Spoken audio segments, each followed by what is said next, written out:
Yes. Okay, here we are again back at this shop. And I'm working on a bass. This guy's been waiting, what, 1,000 years or something? Mike Falbo.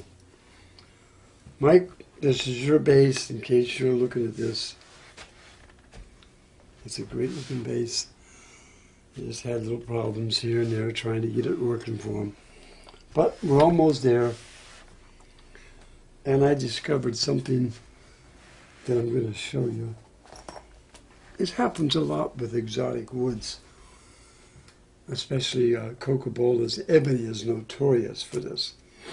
And what I'm talking about is little cracks. Sometimes, especially in the kind of weather we've been having here lately in New York.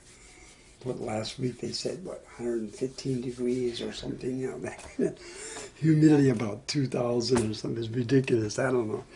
Anyway, wood swells and contracts, and the end result is like little lines in the wood, little openings, little cracks. I mean, if they're big, wide gaps, yeah, that could be serious. But I'm going to ask Joe to come over here with the camera and take some close-up of what are not cracks. This is just what you're looking at here. That's just the way the grain is, you know. When you look at the wood, you see the little things here and here. That would be a little crack, probably. Very small line. And as we move down here, here's one that definitely has to be fixed. And up here is a larger one. But that just happens not on my instruments, on anybody's instruments. It's just ebony fingerboards. You know, that happens a lot.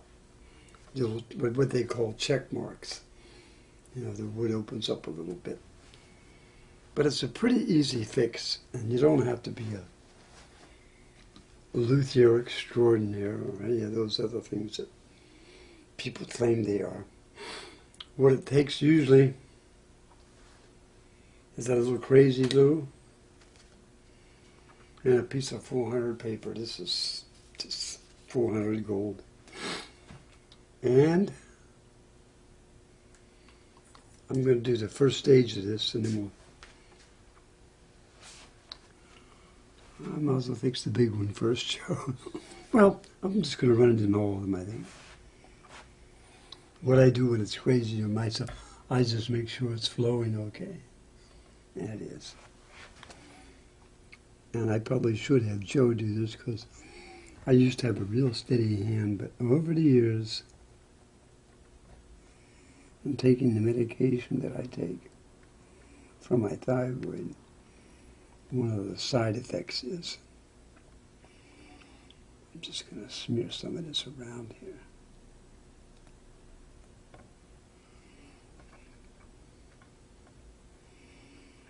I'll try to just smear it into the crack a little bit, okay?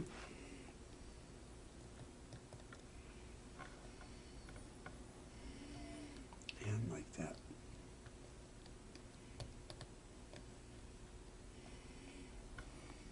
And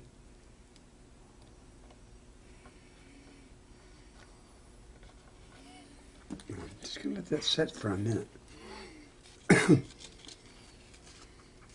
Not too long. Wipe some of that off. It's kind of messy now, but what we're going to do is take some of the dust from this, mix it in with the glue, and force it into the crack.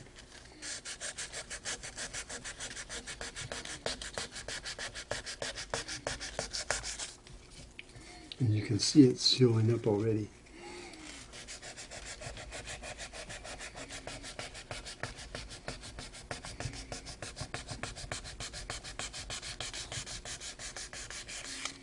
And sometimes you have to go over it a couple of times, you know, to do it, to get it right. But this is all it is.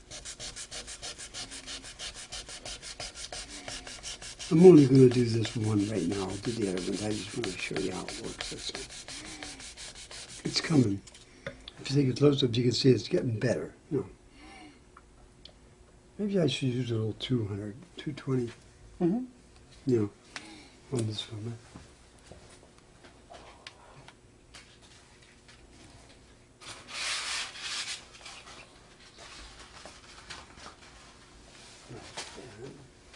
You shut that off for a minute, show me.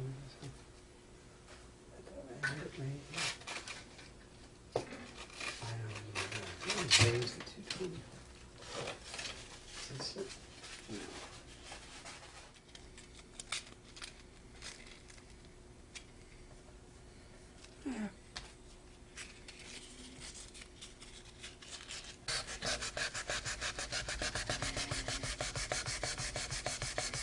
All right, this is still 4. Just you filming it? Yeah, this is 4. I'm still going to stay with the 400. 220 would make it go a little faster, but that would mean more refinishing at the end of the game, you know, because you're gonna cause lines with the 220 also, and the 400. It's almost gone.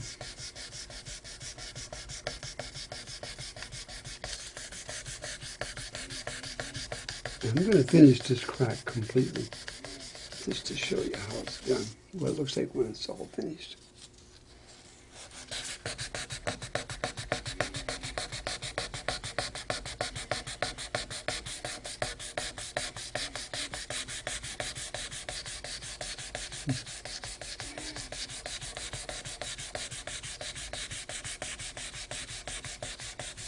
And that was the big one.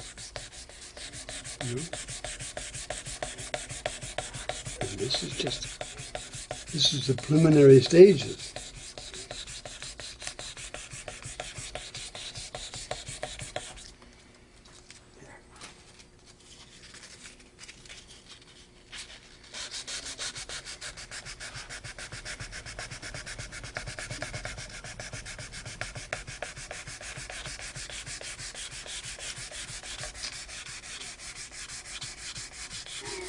That's the other thing too about sanding things like this.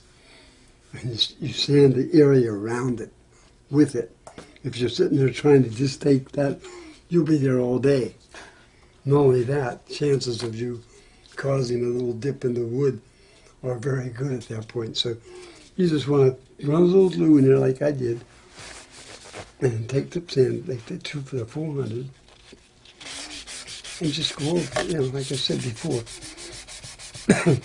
Years ago, my thyroid gland shut down, and I take a medication for it, which keeps me pretty stable. But one of the side effects is you get a little tremor in my hand sometimes. And like I said, sometimes when we do this kind of stuff on a regular basis with some of the instruments, I usually let Joe or Pete do it because their hands are much steadier than I am. But I just wanted to show you that that's how simple it is to do this. Yeah. And if you don't get it right on the money the first time, just put a little more glue in and do the same thing. And then after that, this is 3/0 steel wool. You can go in there like that.